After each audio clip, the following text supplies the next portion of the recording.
नमस्ते दोस्तों, अगर आप भी मेरी तरह इस चिलचिलाती गर्मी से जूझ रहे हैं और ठंडे रहने के कुछ पुराने और असरदार तरीके ढूंढ रहे हैं तो आप बिल्कुल सही जगह पर हैं। आज हम गर्मी को मात देने के कुछ पारंपरिक भारतीय तरीकों के बारे में जानेंगे जो समय की कसौटी पर खरे उतरे हैं। तो चलिए शुरू करते हैं। सबसे पहले हमारे पास खस के आकर्षक पर्दे हैं। ये खस की जड़ों से बनाए जाते हैं जो अपनी मिट्टी जैसी खुशबू और ठंडक देने वाले गुणों के लिए जानी जाती है।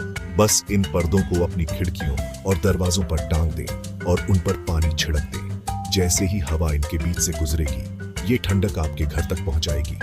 यकीन मानिए, यह सिर्फ ताजगी ही नहीं देता बल्कि आपके घर में एक सुखदायक खुशबू भी भर देता है। अब बात करते हैं हाइड्रेशन की, लेकिन हम इसे एक पारंपरिक ट्विस्ट के साथ और बेहतर बना रहे हैं। क्या आपने कभी सत्तू के बारे में सुना है? यह भुने हुए चने से बना आटा होता है और इसे पानी में मिलाकर एक बेहद पौष्टिक ड्रिंक बनता है जो न सिर्फ प्यास बुझाता है बल्कि शरीर को ठंडा भी करता है। तीखा स्वाद लाने के लिए इसमें थोड़ा नींबू और नमक मिला लें। यह स्वादिष्ट होने के साथ साथ गर्मी के दिनों में किसी वरदान से कम नहीं है।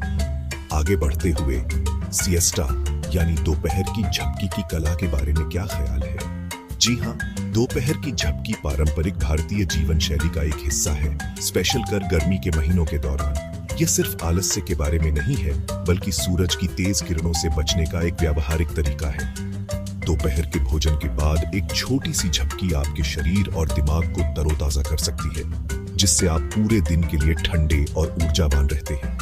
अंत में आइए सूती कपड़ों की खूबसूरती को अपनाएं। सूती कुर्ते और साड़ियां जैसी पारंपरिक भारतीय पोशाकें सिर्फ दिखावे के लिए नहीं होती, इन्हें आपको ठंडा रखने के लिए भी बनाया जाता है। सूती कपड़े हवादार और हल्के होते हैं जो गर्म तापमान के लिए एकदम सही होते हैं, तो उन सिंथेटिक कपड़ों को छोड़कर ठंडे रहने के लिए सूती कपड़े चुनें। तो बस इतना ही दोस्तों, गर्मी में ठंडे रहने के पारंपरिक भारतीय तरीके।